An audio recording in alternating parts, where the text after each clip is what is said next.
तो राम राम वे राम राम। तो आपको कैसा माहौल बना दिख रहा है अभी? माहौल तो वे तू देख ले, गाड़ियाँ देख ले, माइक बोलने लग रहे इन्हें देख ले, यहाँ लोग इकट्ठे हो रहे इन्हें देख ले। हमने यूँ 36 बरादरी का साझा उम्मीदवार उतारा था, इसके अगेंस्ट जो है ना दूसरे और उम्मीदवार भी उतर रहे हैं। फिर 12 गाँव का इलेक्शन है, 12 गाँव में अच्छा माहौल है, हमारा खूब बढ़िया माहौल चल रहा है।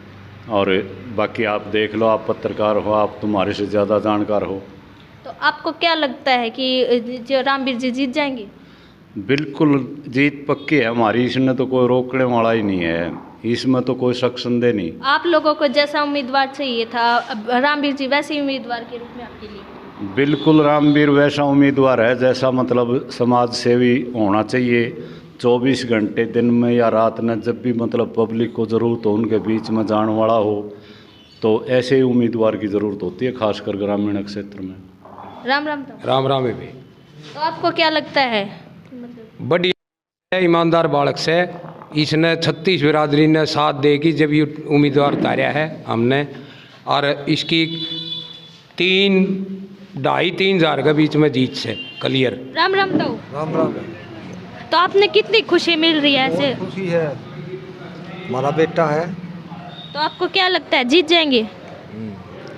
हमारा बेटा है और बहुत अच्छे काम करेगा और 100% जीतने की संभावना है।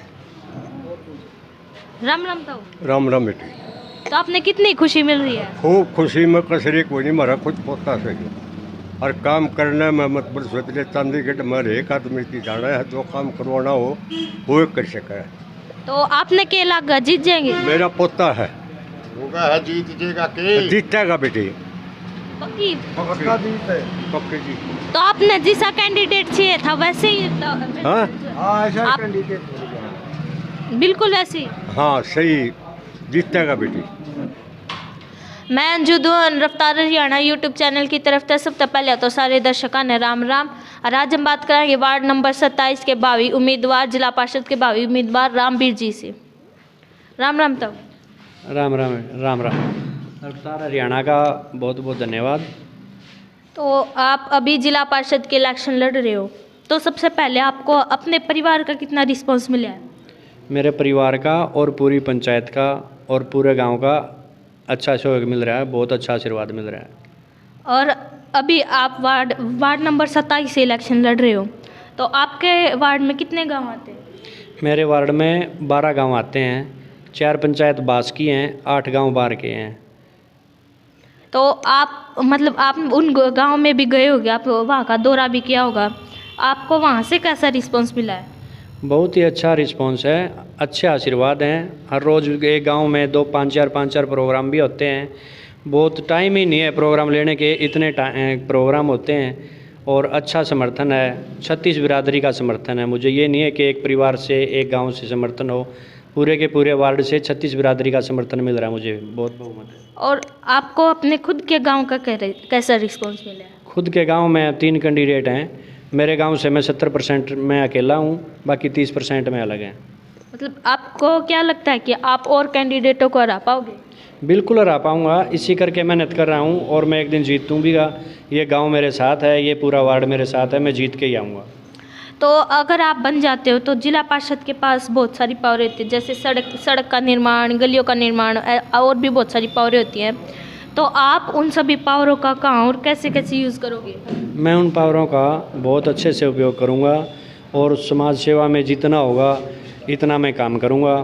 जैसे पार्कों का है, लाइटों का है, लाइब्रेरी का है और तालाबों का है, गऊओं का है, बहुत ही अच्छे मतलब विकास के काम करवाने की मेरे मन में इच्छा है। और इसी करके मैं इसमें अपने पॉलिटिक्स में आया हूं और यही करने की मेरी बचपन से उम्मीद थी और करके दिखाऊंगा। अगर मेरे को वार्ड ने मौका दिया तो मैं ये इन पे सब पे खरा उतरूँगा। तो जैसे अभी आप बताया कि स्ट्रीट लाइट्स की, कैमरों की सुविधा उपलब्ध नहीं है, आपके वार्ड के गांव में भी उपलब्ध नहीं होगी, तो आप वो पावर कैसे उपलब्ध करवाओगे? मैं इनकी अगर गवर्नमेंट से कोई चीज़ होगी तो गवर्नमेंट के, और मेरे जो तरफ से होगी जिला पार्षद की जो पावर होती है, जो ग्रांट होते हैं, जो कोटा होता है, उनसे मैं वो सुविधाएं करवाऊंगा उपलब्ध। और जो मेरे वार्ड के तकरीबन लिंक गांव हैं, लिंक रोड पे सारे गांव पड़ते हैं, वहाँ आने जाने के व्हीकलों की बड़ी दिक्कत है। वो पहला मेरा काम वही रहेगा कि बहन बेटियों को आने जाने में दिक्कत ना हो, किसी दूसरे व्हीकल से लिफ्ट ना मांगनी पड़े। और जैसे अभी मतलब स्पोर्ट्स के मामले में बात की जाए तो अभी बास में जैसे 2 बच्चों ने गोल्ड मेडलिस्ट जो बच्चे हैं अभी स्पोर्ट्स में, उन्होंने आपके गांव का, देश का नाम रोशन किया है। ऐसे और बच्चों को प्रोत्साहन मिले, इसके लिए आप क्या सुविधा उपलब्ध कराओगे? उन बच्चों के लिए जो स्पोर्ट्स से आए हैं, उन बच्चों के लिए मैं अच्छा जो मेरे से हो पाएगा, जो पार्षद के हक में होती है, और ऊपर की पावर से भी मैं हाथ जोड़ के रिक्वेस्ट करूँगा कि मैं उनके लिए कुछ अच्छा करके दिखा सकूँ। तो अभी मतलब गांव में स्पोर्ट्स के लिए जैसे स्टेडियम्स की, ट्रैक्स की, और भी जैसे बच्चों के लिए शिक्षा के मामले में लाइब्रेरी की व्यवस्था नहीं है। और मतलब आजकल बच्चे सरकारी स्कूलों को छोड़कर प्राइवेट स्कूलों की ओर ज़्यादा भाग रहे हैं, तो वो क्या बात है जिससे मतलब बच्चे सरकारी स्कूलों को छोड़कर भाग रहे हैं? देखो, सरकारी स्कूलों का ये है, जितने मेरे वार्ड में हैं उनको तो मैं कोशिश करूँगा उन स्कूलों को अच्छी शिक्षा दिलवाने की, भाई स्कूल को संभालने की, स्टाफ को संभालने की। बाकी पूरे हरियाणा को मैं अकेला नहीं संभाल सकता, वो सरकार पे मैं रिक्वेस्ट करता हूँ और सरकार से मैं प्रार्थना भी करता हूँ हाथ जोड़ के कि वो इन चीज़ों पे ध्यान दे। और जैसे अभी बड़े बुजुर्गों के लिए, बच्चों के लिए पार्क की व्यवस्था भी नहीं है, तो ऐसी कोई व्यवस्था आप उपलब्ध करेंगे? वो तो देखो मैं बता चुका हूँ कि जो पार्षद से होने वाले काम होंगे, जो मेरे कोटे से होते होंगे, वो मैं कुछ कराने की कोशिश करूँगा।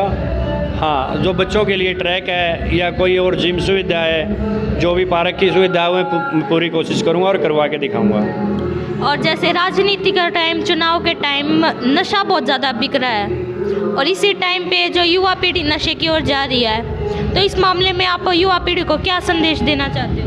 मैं युवा पीढ़ी को तो यही संदेश देना चाहूँगा कि ये एक बुरी आदत है और ये युवाओं के लिए तो बहुत ही खतरनाक है। युवा तो खास कर इस चीज़ पे ध्यान ना दें, और जो बाहर से कोई अगर ये लगता है कि यहाँ से हम नशा सीखते हैं तो वो संगत पे भी ना रहें। बाकी सरकार को इस पे अच्छे से ध्यान देना चाहिए, और मैं युवा वर्ग से हर किसी से अनुरोध करता हूँ कि ऐसे कदम ना उठाएं जो हमारी लाइफ को ख़राब करने के चल रहे हो। तो अभी आप गांव से कैसे नशा दूर करा सकते हो? गांव में मैं अभियान और पूरे वार्ड में अभियान चलाऊंगा। जब भी जैसे इसमें पार्षद पद से बन के आऊँगा, उसके बाद में है ना कुछ टाइम स्पेशल मैं इसी के लिए निकालूंगा कि हम हमारे युवा सभी से दूर रह सकें। मैं अभियान चलाऊँगा इसके लिए। और जैसे लड़कियों के लिए लाइब्रेरी की मतलब व्यवस्था नहीं है, और लड़कियों के लिए ग्राउंड्स की भी व्यवस्था नहीं है, मतलब ऐसे लड़कियों के लिए मैंने बोला है कि मैं जो लिंक रोड पे गांव है उनके लिए मैं आने जाने की सुविधा उपलब्ध करवाऊंगा। जो जहाँ भी लाइब्रेरी की ज़रूरत होगी वहाँ लाइब्रेरी की भी करवाऊंगा, चाहे उसमें गरीब जातियों के बच्चे हों, चाहे उसमें लड़कियाँ हों, सबके लिए लाइब्रेरी उपलब्ध करवाऊँगा। और सीवरेज की बात करें तो जैसे बारिश होती है, पानी इकट्ठा हो जाता है, गंदा पानी इकट्ठा हो जाता है, उसकी निकासी के लिए कोई प्रबंध नहीं है गांव में। ये मेरे वार्ड में पहला कदम ही उठेगा। मेरा पहला कदम यही है कि गांव की निकासी हो पानी की। गंदे पानी की निकासी नहीं है और पीने के पानी की दिक्कत है, ये मेरा पहला कदम है। ये दोनों काम पहले ही कदम पे करवाऊँगा मैं। अभी जैसे बारिश होते ही खेतों में भी पानी भर जाता है और वो पानी कहीं निकल नहीं पाता है, इसकी वजह से किसानों को बहुत प्रॉब्लम होती है। जैसे बुआरे के टाइम पे उनकी बुआरा नहीं हो पाता, उनकी फसल नहीं उग पाती अच्छे से, जैसे बहुत सारी फसल ख़राब भी हो जाती है। ऐसी कोई व्यवस्था जिससे खेतों का पानी निकल कर कोई और किसी काम में यूज़ हो सके? हाँ, उसके लिए भी मैं सरकार अगर जो मेरे से होने का होगा, पार्षद के जो हिसाब से हो सकता है वो करवाऊंगा। बाकी मैं सरकार की मदद भी मांगूंगा अगर ज़रूरत पड़ी तो मेरे को। बाकी ये सब मैं करवाऊंगा, अच्छे से करवाऊंगा। आगे दिक्कत ना आए मेरे वार्ड को। मैं ऐसे काम करके दिखाऊंगा जो वार्ड में ना अभी हुए हों, ना को आगे कर पाए। और जैसे आजकल जो कोई भी चुनाव हो, छोटे से छोटा चुनाव भी आजकल धर्म के नाम पे बहुत ज़्यादा लड़ी जा रही हैं, तो इस मामले में आपकी क्या राय है? मैं सभी धर्मों से, सभी जातियों से हाथ जोड़ के रिक्वेस्ट करता हूँ कि ये जो सरकारें हैं जो जातियों के नाम पे, धर्म के नाम पे लड़ा रही हैं, इनकी तरफ ध्यान ना दें, अपना भाईचारा बनाए रखें। मुझे 36 बिरादरी ने उठाया है, 36 बिरादरी मेरे साथ है। मैं किसी को भी ऐसी शिक्षा नहीं दे सकता कि भाई आपस में युवा लड़ें या भाई जातियां लड़ें या कोई धर्म से लड़ें। मैं कोई भी जाति का नाम, किसी भी पार्टी का नाम नहीं लेना चाहता, लेकिन पार्टियां हैं, मैं तो पार्टियों से भी प्रार्थना करता हूं कि जाति पे और धर्म के नाम पे वोट ना लें और ना ही युवा को लड़ाएं, ना ही हमारी पब्लिक को लड़ाएं। तो अभी अब आप जिला पार्षद बन जाते तो आप चेयरमैन के पद के लिए दावा कर सकते हैं? बिल्कुल जी, मैं कोशिश करूंगा और हर बंदा चाहता है कि एक स्टेप से ऊपर चढ़ने की सीढ़ियां बनाए। मैं सीढ़ी बनाऊंगा, मैं जहां तक चढ़ पाऊंगा, मेरी बहुत बड़ी ख्वाहिश है। अगर भगवान चाहे तो मैं ख्वाहिशें पूरी करके दिखाऊंगा। एक जो नशा होता है, एक राजनीति नशा होता है, क्या मतलब बड़े बड़े वादे तो कर लेते हैं पहले लोग और फिर बाद में उन वादों को निभा नहीं पाते, और इस वजह से जो है मतलब अगर कोई कैंडिडेट बड़े पद पर चला जाता है तो वो बाद में ऐसे नशे में रहता है, घमंड में रहता है, किसी से बात नहीं करता, लोगों को बीच आता जाता नहीं है, कोई काम नहीं करता, समाज सेवा नहीं करता। तो इस मामले में आपकी क्या राय है? तो सबके नेचर अलग अलग होते हैं और अहंकार तो किसी के पास भी नहीं रुका आज तक। अहंकार तो एक बुरी चीज़ है, बुरी बला है, उसके पास ना ही जाएं तो अच्छा है। और मैं रही बात वादे करने की और निभाने की, मैं वो वादे करूँगा ही नहीं जो मेरे से ना निभ पाएँ। मैं हर वादा जो आज बोलता हूँ वो निभाऊँगा और करूँगा। मैंने ऐसे कोई वादे ही नहीं किए जो मेरे अंडर में ना आते हों और जो मैं ना कर पाऊँ। मतलब लोग वादे कर लेते हैं लेकिन बाद में क्या होता है कि निभा नहीं पाते, और इसी वजह से जनता जो राजनीति से दूर होती जा रही है आजकल। तो इसमें क्या आप अपने किए हुए वादे बिल्कुल पूरी तरह से निभा पाओगे? बिल्कुल पूरे कर पाऊँगा और ऐसे कभी काम नहीं करूँगा कि मैं जनता के विरोध में आऊँ।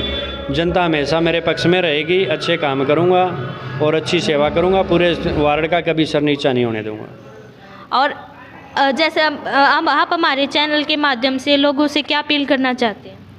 मैं आपके चैनल के जो अपने रफ्तार हरियाणा है उसके दर्शकों से हाथ जोड़ के यही अनुरोध करता हूँ कि भाई कोई भी बुरा काम, नशा और ये जाति पाति, ये सब चीज़ें छोड़ के युवा पीढ़ी आगे बढ़े और अपनी जातियों को सबको मिला के एक धर्म को, सबको एक धर्म की तरह मान के आगे बढ़े। हमारे चैनल को टाइम देने के लिए आपका बहुत बहुत धन्यवाद। और अभी हमने बात की रामवीर जी से, तो उन्होंने बताया कि वो अपने वार्ड में बहुत सारे विकास करवाएंगे। और अभी हम आने वाली 22 तारीख को जिला पार्षद के इलेक्शन के वोट गिर रहे हैं, तो और उनका चुनाव चिन्ह है मटका, और देखते हैं आने वाले चुनाव में क्या होता है और देखते हैं कौन किस पे भारी पड़ता है और कौन विजयी बनता है।